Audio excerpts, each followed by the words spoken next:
آگے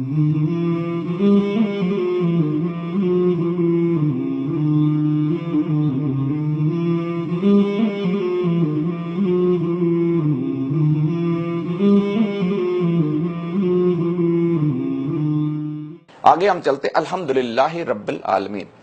رب کا مطلب ہوتا ہے آقا، مالک اور آقا، فرمانروا اور منتظم، پالنے والا اور پرورش کرنے والا۔ عزیزان گرامی، اللہ تعالیٰ قرآن مجید کے اندر فرماتے ہیں اللہ یبسط الرزق لمن یشاء ویقدر وفرحوا بالحیات الدنیا۔ اللہ جس کو چاہتا ہے نپت اللہ رزق دیتا ہے، جس کو چاہتا ہے رزق کی فراخی بخشتا ہے۔ یہ لوگ دنیاوی زندگی مگن ہے، حالانکہ دنیا کی زندگی آخرت کے مقابلے میں متاع قلیل کے سوا کچھ بھی نہیں۔ میں ایک دو ریفرنسز رکھ کے آگے چلنا چاہوں گا۔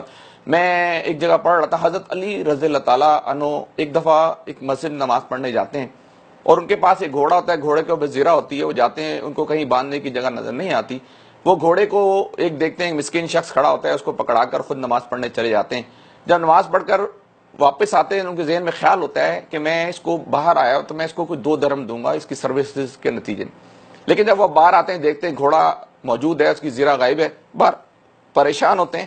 وہ جاتے ہیں، ایک پتہ کرتے ہیں، ساتھ ہی معلوم ہوتا ہے کہ دکان ہے کہ جہاں پر شاید آپ کو زیرہ مل جائے، جاتے ہیں، ان کی زیرہ وہاں پر موجود ہوتی ہے، تو وہ کہتے ہیں بھائی یہ کتنے کی؟ وہ کہتے ہیں کہ یہ زیرہ جو 2 درہم کی۔ وہ کہتے ہیں دیکھو اللہ، انسان کتنا لالچی، قرآن مجید کے اندر بھی ہے کہ انسان بڑا تھوڑ دلا، بڑا لالچی واقع ہوا ہے، جلد باز واقع ہوا ہے۔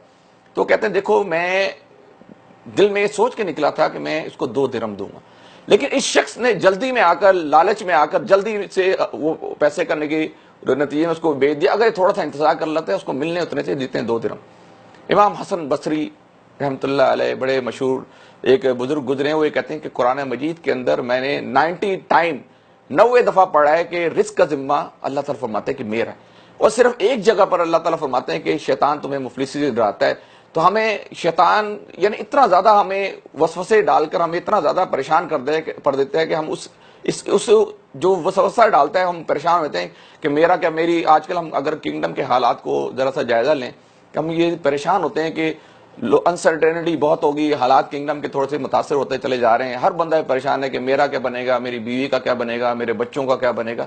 عزیز دوستو، ساتھیو، عزیزان گرامی، یہ جو رزق کا ذمہ اللہ تعالیٰ کہتے ہیں میرا ہے، اور انسان جب پیدا ہوتا ہے اس وقت سے لے کے مرتے دم تک اس کا رزق ڈیفائن کر دیا گیا ہے کہ اس سے نہ ایک رزق زیادہ مل سکتا ہے، نہ 1 ریال زیادہ مل سکتا ہے، نہ 1 ریال کم مل سکتا ہے۔